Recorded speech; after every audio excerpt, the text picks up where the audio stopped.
Today on Commander Replay, we take another look at Jodah Archmage Eternal, the top 10 creatures you need to kill immediately. Can our opponents survive the onslaught of Praetors and Titans? Find out next on Commander Replay. Thank you to all of my awesome Patreon supporters. We have a new Patreon supporter, Anchor Vasavada. Anchor, you are awesome. If you want to help support the channel and vote on which decks I play next, feel free to check out my Patreon at the link below. Also, I just want to say a quick thank you to all of my subscribers. We just hit 7,000 subscribers on the channel last week, so thank you to all of you as well. Welcome back, everyone. Playing some more Jodah Archmage Eternal, featuring the top 10 creatures you should kill immediately. Take a look at our opening hand. Sylvan Library plus lands plus Sun Titan seems good. Let's keep. Looks like we got some decent opponents in the game. We have a Kess Dissident Mage. Interestingly, one that doesn't seem to show up all that much. We have a Brudiclad Telcor Engineer. A commander that seems to take all of the hate. I don't know that I've ever seen a Brudiclad actually survive long enough to make any tokens. So we'll see how that goes. And then Odric Lunarch Marshal, a commander that can just run over you in 4 or 5 turns. Unfortunately, most of the removal in our deck is pretty expensive mana-wise, so we're probably going to need to get Jodah into play, hope it doesn't get blown up, and hopefully find a Plague Wind or something like that. Turn 1 Soul Ring for the Odric opponent. Well, off to a fast start already. Was kind of hoping that wouldn't be the case, but here we are. So let's play the Marsh Flats, crack the Marsh Flats. Thinking a blue and white source right here might be good.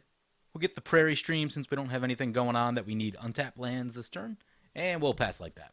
So Kess Dissident Mage is one that doesn't show up all that often. Ooh, turn 1 Soul Ring for the Kess also. But it's a 3/4 flying. During each of your turns, you may cast an instant or sorcery card from your graveyard. If a card cast this way would be put into your graveyard, exile it instead. So essentially they can cast 1 additional spell from their graveyard each turn. Pretty good. There's a lot you can do with that. Obviously value City when Kess is in play. So yeah, hopefully someone's got removal and is looking to keep them out of play. Here comes a Solemn Simulacrum for the Odric. Yep, getting all the ramp going. If nothing else, I at least hope that Kess is playing some spot removal to slow down the Odric. So when we get back to our turn, we draw into a Leyline of Anticipation. That's a pretty good one. Let's get the Forest down and get the Sylvan Library down. Here comes a Chasm Skulker for the Brudiclad. Yep, that seems like a pretty good one in that deck. Grand Abolisher for the Odric. Yep, gonna shut down the Counterspell game. Any sort of activated abilities. Not great for our Leyline of Anticipation. Oh! Kess has other plans. Kess is going to Arcane Denial on that Grand Abolisher, so no Grand Abolisher. Does give the white player a little bit of card draw, though. And they're going to lay down some Lightning Greaves. Opponent says, I think they want to be able to cast things during your turn. Yep. So opponent's going to send the Solemn Simulacrum into the Kess. Sounds good to me. So that's going to bring it back to our turn. Those Arcane Denial triggers are going to trigger for both opponents. I forgot about those once in a paper game and forgot to draw my 2 cards, and that hurt pretty badly. Don't do that. Don't do that if you're playing paper. We draw into a Sire of Stagnation, and that's going to trigger the Sylvan Library. We've got a Mana Drain and a Gisela. I'm going to put the Sire of Stagnation back on top, and I'm going to pay 4 to keep the Mana Drain. Actually, do we need Mana Drain yet? Yeah, let's keep the Mana Drain. Then we're going to lay down the Verdant Catacombs. I think I'm just going to Mana Drain, and we'll try to hit something big with that Mana Drain and then use that mana. Seems like a pretty good place to be. Do we Mana Drain on Kess? I think so. I think we do. Kess will get us 4 mana and forces them to have to recast it later. I think I like that. So crack the Verdant Catacombs. Gonna get an Underground Sea right here. And Mana Drain on the Kess. So Kess back to the command zone. Chasm Skulker is gonna get a counter on it. The opponent draws for the turn. Coastal Piracy. Whenever a creature you control deals combat damage to an opponent, you may draw a card. Yeah, pretty good card. Chasm Skulker gonna swing into the Odric. Sounds good. And that will trigger the Coastal Piracy one time. Here comes a Ranger of Eos. New art on the Ranger of Eos. Haven't seen that one before. Really good white card. Yep, goes for the Serra Ascendant. Plays the Serra Ascendant. They only grabbed 1?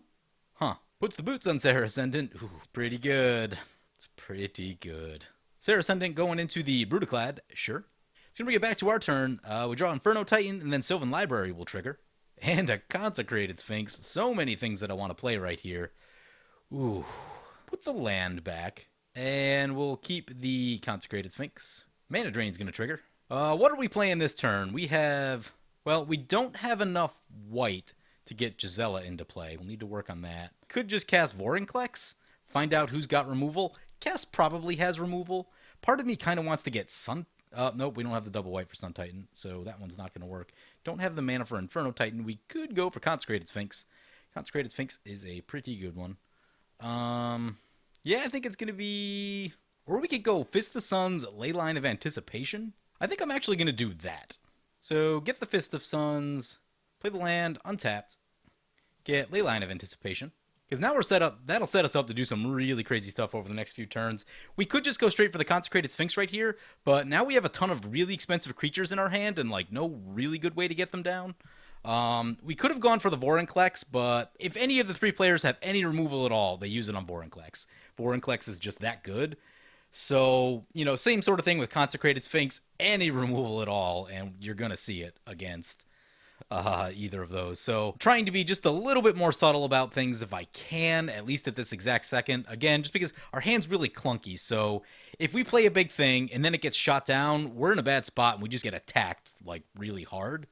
And that's not great. So that's what I'm trying to avoid right here. Brawl coming into play, and they're going to follow that up with a Serum Visions. Chasm Skulker draws a card and gets another counter. Mirror Gallery for the Brudiclad. Oh, I don't even want to know where that's going. Mirror Gallery.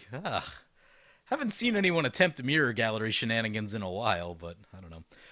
Chasm Skulker coming into us for 4. Yep, probably going to need to slow down just a bit with the Sylvan Library. Honestly, if we get Consecrated Sphinx into play, then we won't really need to burn life on the Sylvan Library anymore. Here comes Odric. That's going to spread Flying and Lifelink, and Shroud to everything. Let's see if Kess has any removal. Actually, I don't know. It does not spread Shroud. Yep, Flying, Haste, Lifelink. That's still pretty good, though. Opponent's going to be gaining a lot of life. See where they go. Odric into the Brudiclad. And Sarah Ascendant into the Kess. Could be worse. If it were me, I would have attacked with everything. They all have Lifelink, so, you know, you're creating a pretty big life swing right there. Your opponents are going down while you're going up. Maybe leave the Solemn Simulacrum back since it's only 2, but... Definitely would have sent the Ranger of Eos in. So Odric up to 53. That's going to bring it back to our turn. Sylvan Library is going to trigger. Land on top. We're definitely going to need that land this turn. We have a Shalai and a Jin-Gitaxias. Interesting. Very interesting. I think just, honestly, really want blockers against the Odric army. Do we need Shalai yet? I don't think we do. In a turn or two, Shalai could be pretty good. Does Jin-Gitaxias give us anything that we don't already have? Yeah, I mean, I guess it makes opponents discard their hands. We'll pay the 4 life. Play the fetch land. And then we just pass and do things at instant speed. A white source would be good to get off of the Wooded Foothills. Well, maybe, let's see. Kess just going to pass with open mana. It's kind of scary. With Baral in play, they could be on Cyclonic Rift mana. Ooh, Odric got a Mazavith into play too, so one single creature is not going to be good enough against them. We will take multiple creatures to get through the Mazavith.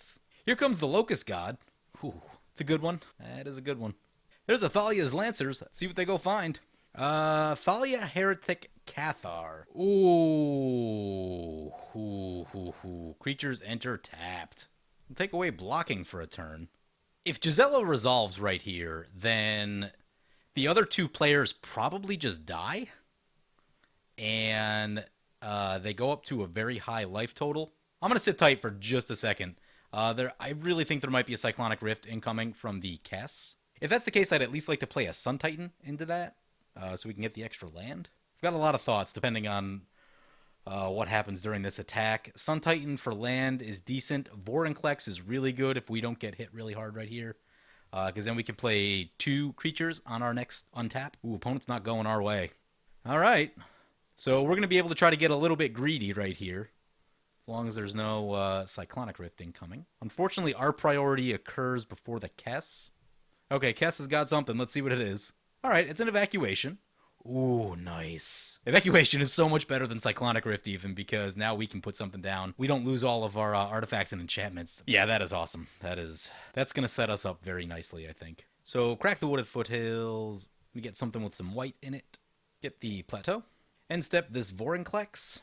No big deal. End step Vorinclex coming down. Opponent showing their disgust. Vorinclex into play. Very nice. Gonna bring it back to our turn. We draw land. Sylvan Library will trigger. We'd love to stop paying life with this thing. We have a Ristic Study and Rites of Flourishing. Oh man, I want both of those. Those are so good. I mean, Ristic Study back on top. We have lots and lots of card draw. There's not really like super threatening things on board right now. Odric does have boots, which means they can get flyers out quickly. Or I'm gonna put Rites of Flourishing back on top. I think we can manage without it. We don't have multiple lands in hand right now, so yeah, I don't want to play that just yet. Play the Polluted Delta. We'll just sit on that and try not to crack it since I like both of the cards on top. Attack into the Odric opponent. See if they remember they have a Maze of Ith. They do not. They go down to 46. So opponent tapping some mana into the Vorinclex.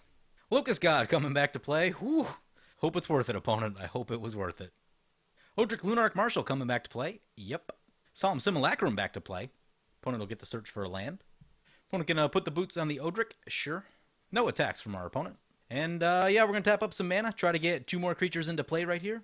Start with this Sun Titan. See if this gets countered or anything like that.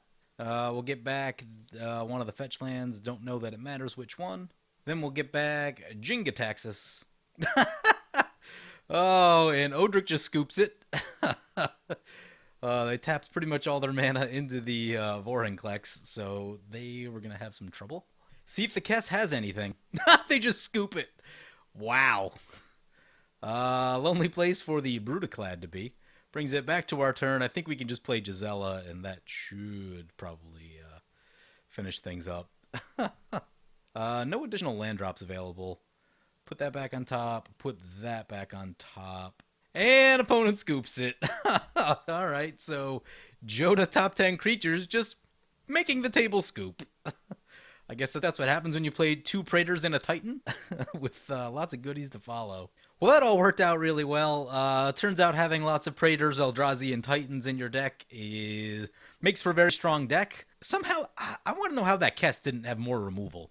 I mean, they used, what? I think 2 removal spells, had like 5 cards in hand, and somehow just had like nothing. So that seemed a little bit suspect to me, but I don't know. People don't run nearly as much removal as they should on Magic Online. If you start, like, if someone shoots the Vorinclex with something instant speed, things don't get out of hand nearly the same way that they did right there. So anyway, hope you guys enjoyed this video. As always, feel free to comment, like, or subscribe. Thank you for watching.